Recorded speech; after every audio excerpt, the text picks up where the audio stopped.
আজকে তোমাদের সাথে 3rd মেয়ের স্টোরি শেয়ার করব। লাঞ্চ আর ব্রেকফাস্ট একসাথে করে নিলাম, মানে ওই ব্রাঞ্চ, আর ছিল ভাত ভাজা, যেটা আমার খুবই ফেভারিট। আর এখানে অঙ্কিতা চলে এসেছে স্টুডিওতে। আমি আসার কিছুক্ষণের মধ্যেই একদম টাইম পাঞ্চুয়াল ছিল। আর এইটা হচ্ছে ওর অল ওভার মেকআপটা, আর পুরো লুকটার আউটপুট দেখতে পাচ্ছ কত সুন্দর এসেছে। ও একদম একদম ন্যাচারাল লুক আমার কাছ থেকে চেয়েছিল, যেন ওকে একদম ওর মতোই দেখতে লাগে। তো দেখো, এটা হচ্ছে ডে লাইটে ছবি, কত সুন্দর লাগছে। তারপরে 3:30 নাগাদ আমরা বেরিয়ে পড়লাম টাকি যাওয়ার উদ্দেশ্যে, কারণ আমার সেকেন্ড ব্রাইড ছিল টাকিতে। মাঝখানের অনেকগুলো ক্লিপে নেওয়া হয়নি। আর টাকির এই ভেন্যুটা ছিল, ভেন্যুটার নাম আমি ভুলে গিয়েছি।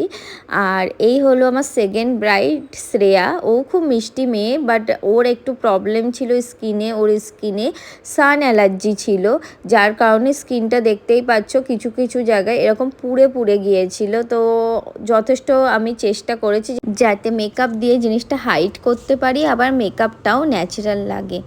এই হলো শ্রেয়ার ফাইনাল লুক। তোমাদের ওর লুকটা কেমন লাগলো অবশ্যই কিন্তু জানাতে একদম ভুলবে না। তোমাদের সবাইকে অনেক অনেক থ্যাংক ইউ আমার প্রত্যেকটা ভিডিওতে এতটা ভালোবাসা দেওয়ার জন্য।